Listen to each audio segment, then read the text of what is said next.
السلام علیکم۔ رمضان المبارک کی خصوصی نشست کے ساتھ ہم حاضر خدمت ہیں۔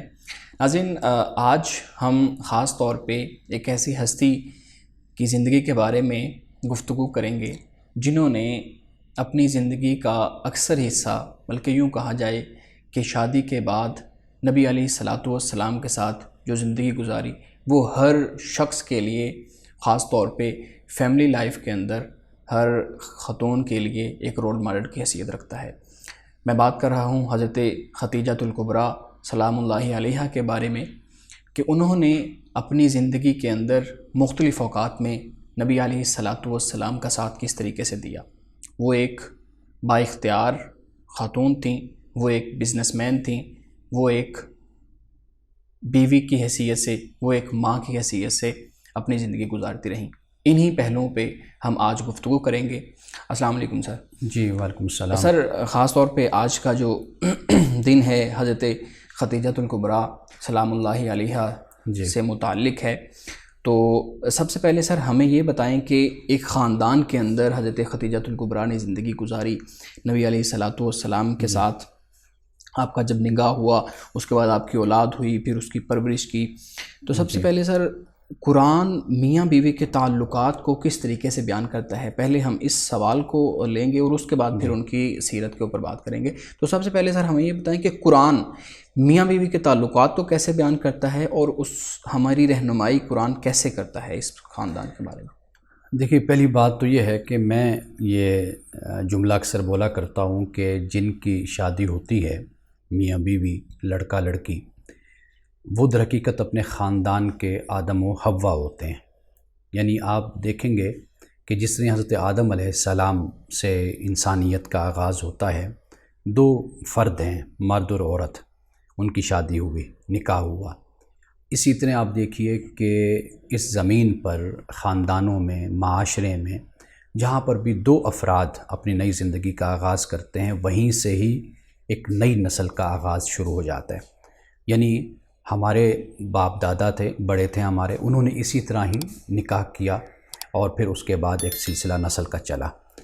در حقیقت جو بھی نئی زندگی کا آغاز کر رہے ہوتے ہیں، اپنی ازدواجی زندگی کا آغاز کر رہے ہوتے ہیں، وہ گویا کہ اپنے خاندان کے آدم و حوا ہوتے ہیں، اپنی نسل کے۔ پہلی بنیادی بات قرآن پاک بھی اس کو بیان کرتا ہے، سورۃ النساء کے اگر پہلی آیت پڑھیں۔ اچھا، پھر یہ وہ آیت ہے کہ رسول اللہ صلی اللہ علیہ وسلم اس کی تلاوت خطبہ میں بھی کیا کرتے تھے، یعنی خطبہ نکاح جو ہوتا تھا اس میں بھی رسول اللہ صلی اللہ علیہ وسلم اس کی تلاوت کرتے تھے۔ اور پھر قرآن مجید جب میاں بیوی کے تعلق کو بیان کرتا ہے، بہت خوبصورت انداز میں اس تعلق کو بیان کرتا ہے، اس لیے کہ اس کائنات میں سب سے خوبصورت تعلق اگر ہے تو وہ میاں بیوی کا ہی تعلق ہے۔ اس میں ایثار و قربانی بھی ہے، اس میں مل جل کر رہنا بھی ہے، اس میں ناراضگی بھی کبھی ہوتی ہے اور کبھی آپس میں ہنسی مذاق بھی ہے، اور بلکہ یہاں تک کہ جو انسان زندگی کے اپنے پوشیدہ پہلو جو ساری دنیا سے پوشیدہ رکھتا ہے، مخفی رکھتا ہے، وہ پوشیدہ اور مخفی پہلو بھی وہ اپنی بیوی کے سامنے رکھ دیتا ہے، اس کو بیان کر دیتا ہے، اس کو ظاہر کر دیتا ہے۔ اب دیکھیے کہ قرآن پاک نے کیسے خوبصورت طریقے سے اس تعلق کو بیان کیا کہ ہن لباس لکم وانتم لباس لہن، کہ وہ تمہارا لباس اور تم ان کا لباس۔ لباس سے میاں بیوی کو تشبیہ دینا یا اس تعلق کو لباس سے بیان کرنا، یہ بڑی گہری بات ہے اگر اس پر غور کیا جائے نا، کہ اللہ سبحانہ و تعالیٰ نے لباس کیوں فرمایا۔ دیکھیے، لباس ایک تو انسان کی سطر کو چھپاتا ہے، عیبوں کو کہہ لیں، آپ نقائص کو کہہ لیں، انسان کے چھپاتا ہے۔ تو اسی طرح میاں بیوی کا تعلق کیا ہے؟ وہ یہ ہے کہ وہ ایک دوسرے کے عیبوں کو کہہ لیجئے، ایک دوسرے کی کمزوریوں کو چھپاتے ہیں۔ یہ نہیں ہے کہ ڈھنڈورا پیٹتے ہیں معاشرے میں جا کر ایک دوسرے کی باتوں کو بیان کرتے ہیں، تو یہ طریقہ ان کا نہیں ہوتا۔ اور دوسری بات آپ یہ دیکھیے کہ لباس یہ در حقیقت انسان کو جو موسمی اثرات ہوتے ہیں اس سے بھی انسان کو بچاتا ہے۔ اب جیسے گرمی ہے تو ہم نے پتلا لباس پہن لیا، کاٹن کا پہن لیا، سردی ہوگی تو ہم کھدر موٹا لباس پہنیں گے۔ اسی طرح میاں بیوی کا تعلق بھی ہوتا ہے کہ میاں بیوی ایک دوسرے کے لیے جو زندگی کی مشکلات ہوتی ہیں ان کو آسان کرتے ہیں۔ یعنی میاں وقت گھر آتا ہے پریشانیاں بہت سی اس کو ہوتی ہیں، لیکن جب گھر میں آتا ہے تو اس کو سکون مل جاتا ہے۔ اسی طرح بیوی جب اپنے میاں کو دیکھتی ہے تو اس کو بھی راحت اور اس کو ایک سہارا مل جاتا ہے کہ میرے سر پر میرا سرپرست ہے، میرا بڑا یا میرا خامن میرے سر پر موجود ہے۔ اور اسی طرح جو لباس ہے یہ انسان کو خوبصورتی بھی دیتا ہے، تو میاں بیوی کا جو تعلق ہے یہ ایک انسان کے لیے خوبصورتی کا باعث بھی بنتا ہے، یعنی ذہنی اطمینان کا، نفسیاتی اطمینان کا، آسودگی کا انسان کے لیے باعث بنتا ہے۔ تو قرآن مجید کی روشنی میں اگر ہم آپ کے اس ایک سوال پر ہی بات کریں تو اس پر بھی بڑی تفصیلی گفتگو ہو سکتی ہے۔ سر جب ہم بات کرتے ہیں حضرت خدیجہ الکبریٰ سلام اللہ علیہا کی، تو آپ نے ساری زندگی ایک آپ کہہ سکتے ہیں کہ ہم اگر اپنے الفاظ میں کہیں تو لگژری لائف میں گزاری نا، بہت بڑی بزنس مین تھیں اور ایک مقام تھا، ایک بزنس وومن تھیں آپ۔ بالکل۔ تو لیکن جیسے ہی نبی علیہ الصلوۃ والسلام پہلے دفعہ ان کا مال لے کے گئے، پھر آپ سے متاثر ہوئیں، پھر نکاح کا پیغام اور شادی ہوئی، تو اس کے بعد نبی علیہ الصلوۃ والسلام کی زندگی میں مختلف مراحل آئے، وحی کا مرحلہ آیا، لوگوں نے آپ کی مخالفت کی، آپ کے دشمن بنے، لیکن وہ خاتون جس نے ساری زندگی ایک لگژری لائف گزاری ہے، جب وہ نبی علیہ الصلوۃ والسلام کے نکاح میں آئی ہیں تو پھر انہوں نے ایک مثالی خاتون ہونے کا، مثالی بیوی ہونے کا جو ہے نا وہ ایک اپنا مظاہرہ کیا۔ تو سر اس پہ ہماری رہنمائی فرمائیں کہ جب نبی علیہ الصلوۃ والسلام کی مخالفت میں ساری دنیا تھی، سارے لوگ تھے، اس مرب کا پورا معاشرہ تھا، تو کیسے حضرت خدیجہ الکبریٰ نے نبی علیہ الصلوۃ والسلام کا ساتھ دیا؟ دیکھیے، نکاح کے بعد تقریباً 15 سال تو اعلان نبوت سے پہلے کے 15 سال بنتے ہیں، وہ حضرت خدیجہ رضی اللہ تعالیٰ عنہ کے ساتھ آپ کے بسر ہوئے۔ 40 سال کی عمر میں آپ نے اعلان نبوت فرمایا، پھر اس کے بعد کی جو زندگی ہے وہ بھی بہت ہی کٹھن معلوم ہوتی ہے، جیسے سیرت کی کتابوں میں، تاریخ کی کتابوں میں اس کو بیان کیا گیا۔ حضرت خدیجہ الکبریٰ رضی اللہ تعالیٰ عنہا اور حضرت ابو طالب اور حضرت ابو بکر صدیق رضی اللہ تعالیٰ عنہ، یہ 3 شخصیات ایسی ہیں کہ جو رسول اللہ صلی اللہ علیہ وسلم کے ساتھ ہر تکلیف میں اور ہر مصیبت اور مشکل میں ساتھ رہے، اور رسول اللہ پر انہوں نے ایک سایہ دار درخت کی طرح انہوں نے سایہ کیے رکھا، رسول اللہ صلی اللہ علیہ وسلم کے ساتھ رہے۔ حضرت خدیجہ الکبریٰ رضی اللہ تعالیٰ عنہ چونکہ مالدار خاتون بھی تھی، بزنس وومن بھی تھی، آپ کے پاس سرمایہ بھی تھا، مال بھی تھا، وہ سب کچھ آپ نے رسول اللہ صلی اللہ علیہ وسلم کے مشن، آپ کے دین کے لیے اور آپ کی دعوت کے لیے اس کو وقف کیا۔ یعنی حضرت خدیجہ الکبریٰ رضی اللہ تعالیٰ عنہ مکہ المکرمہ میں، بلکہ عرب میں آپ کہہ لیجئے کہ چند ہی نمایاں خواتین میں سے آپ ایک خاتون ہیں کہ آپ نے کہ جب رسول اللہ صلی اللہ علیہ وسلم کی زندگی کی جو اعلان نبوت سے پہلے ہے، کہ جس سے آپ متاثر ہوئی، آپ کے اخلاق سے، آپ کے کردار سے، آپ کی نوجوانی سے، کہ ایک نوجوان ہے اتنا پاکیزہ اور اتنا مطہر اور اتنا اچھے اخلاق کا مالک، متاثر ہو کر شادی کی۔ اب وہ جو 15 سال آپ نے رسول اللہ کے ساتھ گزارے، اس میں مزید پختگی اس وفاداری میں ہوئی، اور چونکہ ایک ہوتا ہے کردار کہ انسان ایک دوسرے کے قریب نہیں آیا ہوتا تو انسان متاثر بھی ہو جاتا ہے۔ اصل جو متاثر ہونا ہوتا ہے وہ ہوتا ہے کہ جب شادی ہو گئی، شادی کے بعد کی جو زندگی ہے، جب انسان مل جل کر رہتا ہے، اکٹھے رہتا ہے، صبح و شام اکٹھے گزرتے ہیں، دکھ تکلیف اکٹھے ہوتی ہے، آسودگی کا وقت ہو، تنگ دستی کا وقت ہو، اکٹھے گزرتا ہے، تو اس وقت اصل میں انسان کا پتہ چلتا ہے۔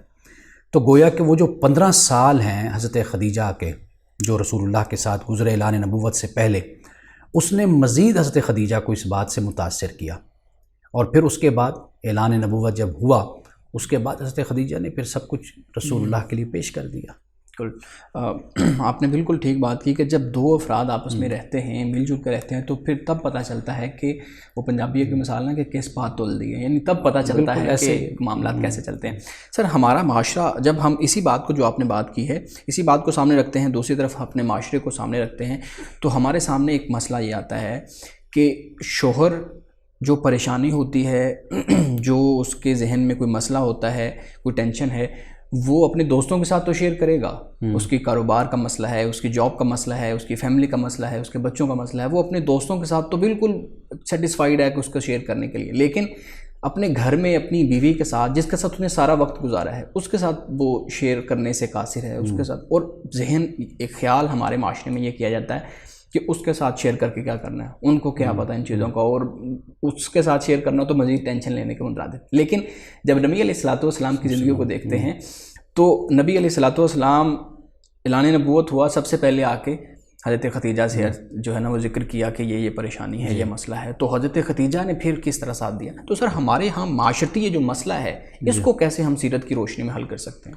دیکھیے، رسول اللہ صلی اللہ علیہ وسلم نے جو ہمیں بتایا اور آپ کی سیرت سے جو ہمیں معلوم ہوا وہ یہ ہے کہ عورت کو آپ ساتھ لے کر چلیں گے تب ہی تو وہ اس قابل ہوگی کہ آپ کو مشورہ دے سکے، آپ کو بتا سکے، اس کو آپ ایکسپوئر دیں گے، آپ کے ساتھ وہ رہے گی، آپ کے معاملات میں شریک ہوگی۔ آپ مثال کے طور پر آپ کوئی بزنس کرتے ہیں، آپ سیاست کرتے ہیں، آپ مذہب میں ہیں، آپ اپنی بیوی کو، اپنی خاتون کو ساتھ لے کر چلیں گے تبھی تو وہ سمجھے گی۔ اگر آپ شروع سے ہی ایک علیحدگی کا تصور رکھتے ہیں کہ بالکل ہی اس کو تو گھر میں رکھنا ہے اور اس سے کوئی بھی کام نہیں لینا ایسا، یا اس کو شامل نہیں کرنا اپنی سرگرمیوں میں، ایکٹیویٹیز میں، تو پھر تو یہ صورتحال پیدا ہوتی ہے کہ پھر انسان مشورہ نہیں لیتا۔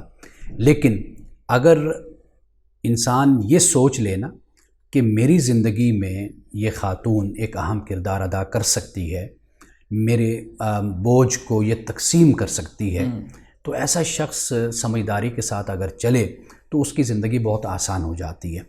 رسول اللہ صلی اللہ علیہ وسلم کی سیرت یہ بتاتی ہے کہ کوئی مشکل اگر ہوتی اور اس مسئلے کے حل کے معاملے میں آپ پریشان ہوتے تو آپ گھر میں آ کر ضرور مشورہ کرتے تھے۔ اچھا، ایک ایٹیچیوڈ یہ ہوتا ہے کہ باہر کی پریشانیاں گھر میں لے کر آنا اور گھر کا جو ماحول ہے اور سکون اور امن ہے اس کو تہوبالا کر دینا، ایک یہ رویہ ہے۔ ایک رویہ یہ ہے کہ جو پریشانی آپ کو باہر سے ملی ہے، آپ اس پریشانی کو ختم کرنے کے لیے اپنے گھر سے مشورہ لیتے ہیں، اپنی بیوی سے مشورہ لیتے ہیں، اپنے بچوں سے مشورہ لیتے ہیں۔ تو جب آپ ان سے مشورہ لیتے ہیں تو آپ کا جو دکھ ہے، آپ کی جو ایک تکلیف ہے وہ دور ہوتی ہے ان کے مشورے کے ساتھ۔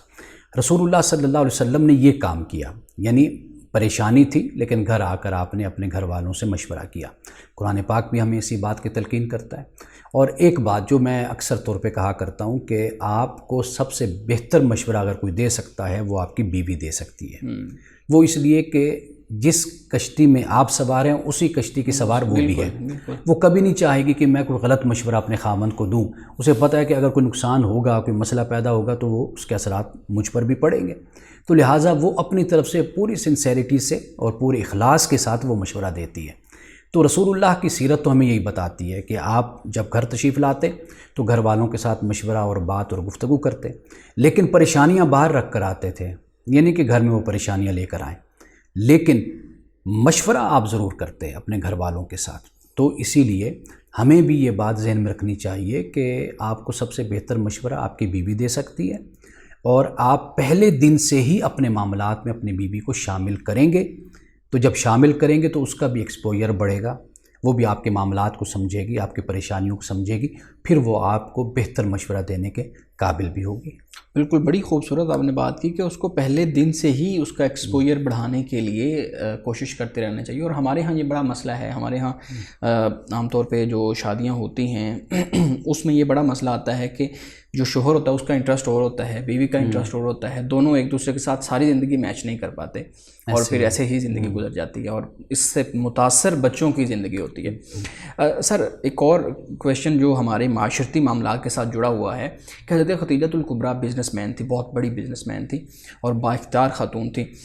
کیا رسول اللہ صلی اللہ علیہ وآلہ وسلم نے کبھی ان کو بزنس کرنے سے منع کیا تھا؟ ہمارے ہاں ایک رویہ ہے کہ شوہر کے پاس یہ رائٹ ہے، فل فلیج رائٹ ہے کہ وہ عورت کو بزنس یا جاب کرنے سے کسی بھی وقت روک سکتا ہے۔ تو کیا رسول اللہ صلی اللہ علیہ وسلم نے حضرت خدیجہ الکبریٰ کو کبھی ایسا ان کے ساتھ رویہ کیا تھا، یا پھر رسول اللہ صلی اللہ علیہ وسلم نے حضرت خدیجہ الکبریٰ کو کبھی اپنے رشتہ داروں کے ساتھ قطع تعلقی کرنے پہ جو ہے نا وہ زبردستی کی تھی؟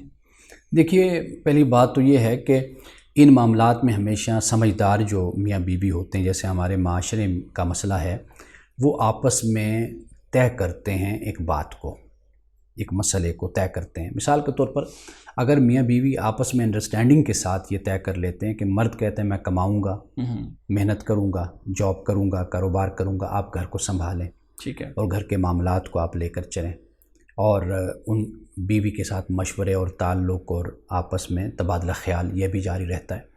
بیوی بھی کہتی ہے کہ ٹھیک ہے کہ آپ بزنس کریں، کام کریں، میں آپ گھر کو سنبھالتی ہوں، بچوں کا خیال رکھتی ہوں. میں یہ پورا ایک کام ہے، یعنی گھر کو سنبھالنا. میں یہ سمجھتا ہوں کہ جاب اتنا بڑا کام نہیں ہے، روزگار اتنا بڑا کام نہیں جتنا بڑا کام گھر کو سنبھالنا اور گھر کو لے کر چلنا ہے.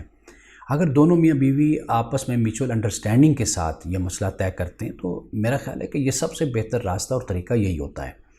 رسول اللہ صلی اللہ علیہ وسلم کی زندگی کو جب ہم دیکھتے ہیں تو ہمیں ایسی کوئی بات نظر نہیں آتی کہ رسول اللہ نے کہا ہو کہ ضرور کرو یا آپ نے یہ فرمایا ہو کہ نہ کرو. ہمیں وہاں پر بھی یہ بات نظر آتی ہے کہ جب رسول اللہ صلی اللہ علیہ وسلم سے نکاح ہوا اور گھریلو معاملات جب شروع ہوئے تو ہمیں حضرت خدیجہ کی پوری توجہ گھر پر نظر آتی ہے، رسول اللہ صلی اللہ علیہ وسلم کی ذات اقدس پر پوری توجہ نظر آتی ہے. پھر وہاں پر ہمیں بزنس کا ذکر کم ہی نظر آتا ہے. لیکن چونکہ آپ شروع سے ہی دیکھیں، ایک ہوتا ہے بزنس کرنا، بزنس چلانا، ایک ہوتا ہے انسان کا سٹیٹس اور انسان کا لیول.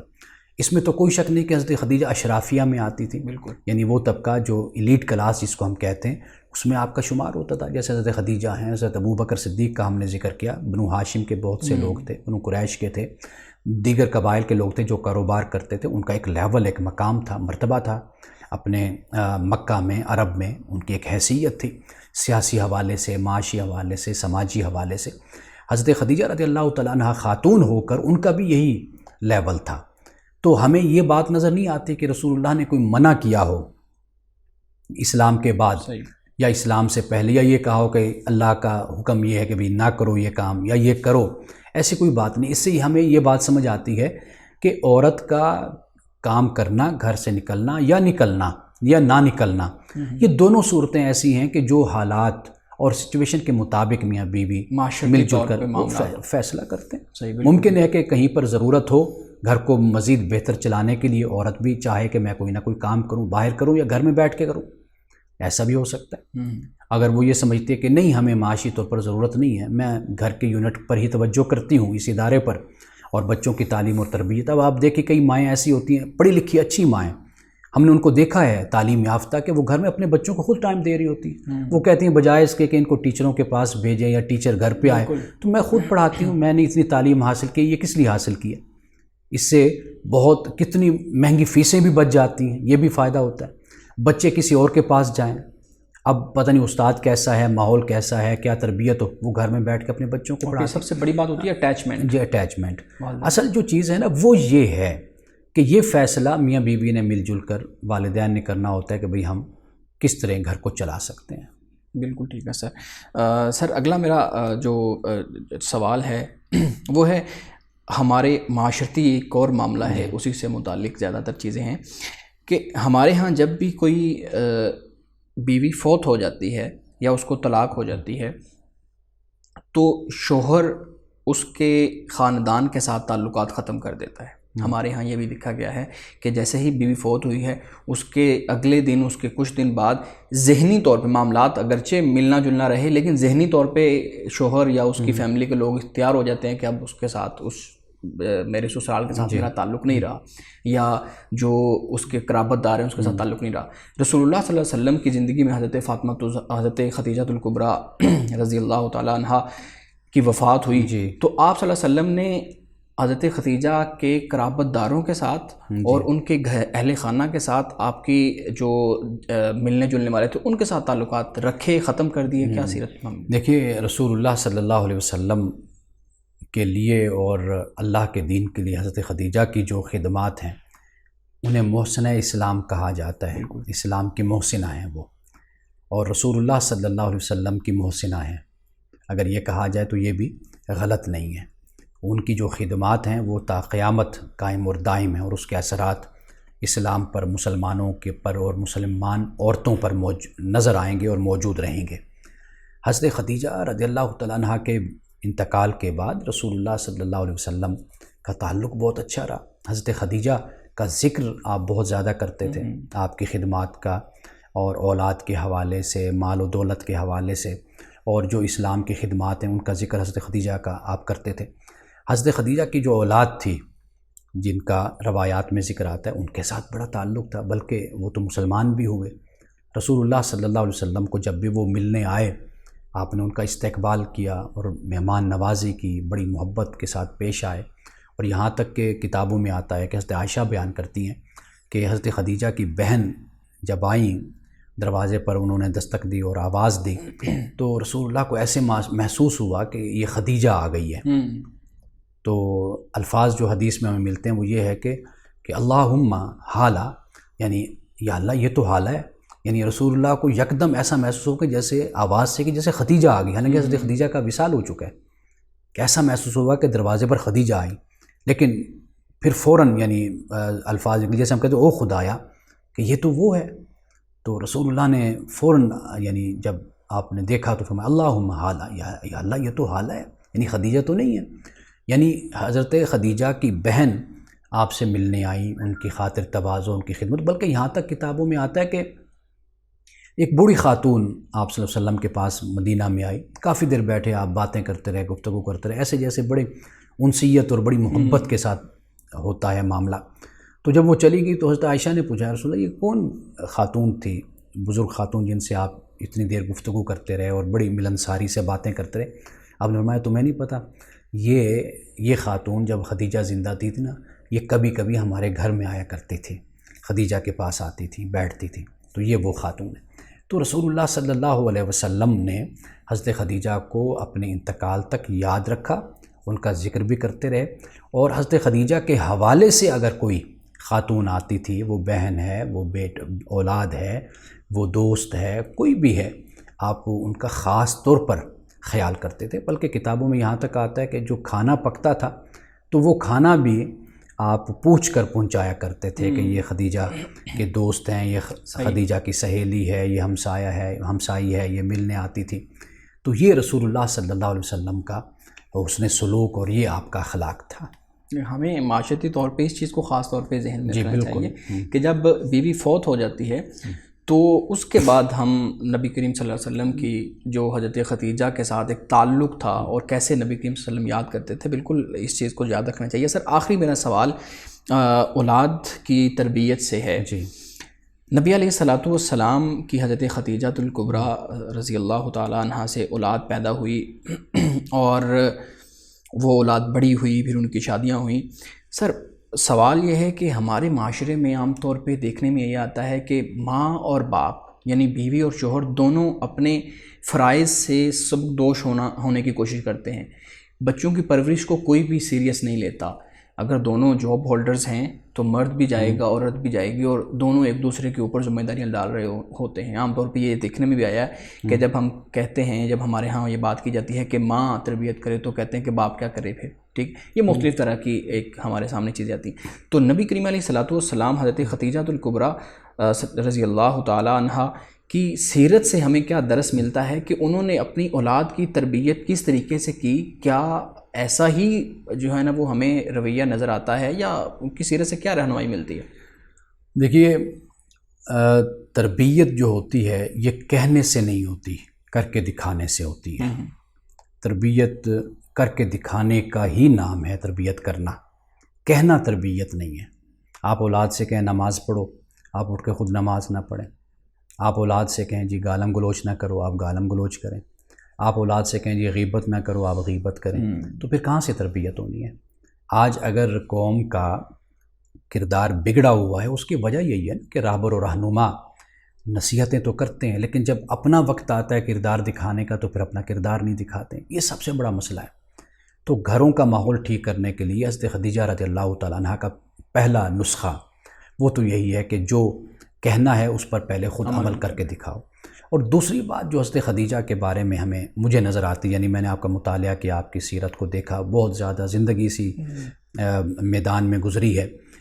ایک تو جب آپ حضرت خدیجہ کو پڑھیں گے نا، آپ جو تأثر بنتا ہے وہ یہ بنتا ہے ایک تو سنجیدہ خاتون، صحیح، دوسرے ڈیڈیکیٹڈ، تیسرا یہ کہ وفادار، اور چوتھا یہ کہ جس بات کو حق سمجھا اس پر ڈٹ گئیں، اس پر قائم رہیں۔ اور آخری بات وہ یہ ہے کہ آج کی یعنی بیویوں کے لیے، ماؤں کے لیے میں بات کہہ رہا ہوں کہ حضرت خدیجہ کا یہ تھا کہ اپنی اولاد کو رسول اللہ سے جوڑا، صحیح، ایفلیشن، تعلق، اس کو وابستہ کیا۔ مائیں کیا کردار ادا کرتی ہیں؟ اولاد کو توڑتی ہیں اپنے خامن سے یا باپ سے، جدا کرتی ہیں، یعنی رشتہ دار ایک علیحدہ محاذ بنا کر کھڑی ہو جاتی ہیں۔ یعنی آپ گھر میں دیکھیں، اولاد جوان ہوگی نا تو باپ علیحدہ کھڑا ہوگا اور اولاد ماں کے ساتھ کھڑی ہوگی۔ یہ بڑا خطرناک پہلو ہوتا ہے۔ وہ گھر کبھی بھی امن اور سکون ان گھروں میں نہیں رہتا کہ جہاں پر یہ رویہ ہوتا ہے۔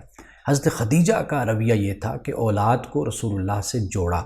اب آپ دیکھیے، آپ کی صاحبزادیاں ہیں، حضرت زینب ہیں، حضرت رقیہ ہیں، حضرت ام کلثوم ہیں، حضرت فاطمہ ہیں، سب رسول اللہ صلی اللہ علیہ وسلم پر جان نچھاور کرتی ہیں، رسول اللہ سے محبت کرتی ہیں۔ آپ اپنی اولاد، اپنے بنات سے محبت کرتے ہیں۔ اب یہ محبت کس نے اولاد میں کوٹ کوٹ کر بھری؟ وہ ماں نے بھری۔ حضرت خدیجہ نے بھی رسول اللہ کی فرما برداری کی، اطاعت کی، جو آپ نے فرمایا آمنا و صدقنا کہا، اور اسی طرح اولاد کے سامنے اپنا ایک اسوہ بھی پیش کیا اور پھر اپنی اولاد کو رسول اللہ صلی اللہ علیہ وسلم کے ساتھ جوڑا۔ یعنی ماں کا رویہ یہ ہونا چاہیے کہ وہ یہ دکھائے کہ ہم دونوں ایک ہیں، ہم علیحدہ علیحدہ نہیں ہیں۔ مجھ سے محبت کرو گے تو ان سے بھی محبت کرنی ہے، ان سے کرنی ہے تو مجھ سے بھی کرنی ہے۔ ہمارا تعلق اس طرح آپس میں جڑا ہوا تعلق ہے۔ آج کی نسل کے لیے، آج کی ماؤں کے لیے سب سے بڑا سبق حضرت خدیجہ کی زندگی سے یہی ملتا ہے کہ گھر کو تقسیم مت کرو، بلکہ اولاد کے دل میں باپ کی محبت کو پیدا کرو۔ وہ تمہارا خامند ہے، تمہارا اختلاف بھی ہو سکتا ہے، تم اس کی بیوی ہو، معاملات تمہارے آپس میں چل سکتے ہیں، لیکن اولاد کو کبھی بھی اپنے باپ سے دور نہ کرو۔ بہت ہی خوبصورت، بہت ہی خوبصورت بات کہ ماں یا بیوی رشتوں کو یا بچوں کو والدین کے ساتھ جوڑنے کی کوشش کریں۔ اور ہمارے ہاں سب سے بڑا آج کل مسئلہ جو ہے نا، وہ میرے خیال میں، جہاں تک میرا مطالعہ ہے، یہی ہمیں ملتا ہے کہ اولاد، ماں باپ تقسیم در تقسیم ہوتے جا رہے ہیں، اور اس کا خمیازہ ہمیں بھگتنا پڑ رہا ہے۔ ناظرین، بہت خوبصورت گفتگو چل رہی تھی، لیکن چونکہ وقت کی قلت ہے، ہم دوبارہ حاضر ہوں گے ایک خاص موضوع کے ساتھ۔ ہمیں اجازت دیجیے، خدا حافظ۔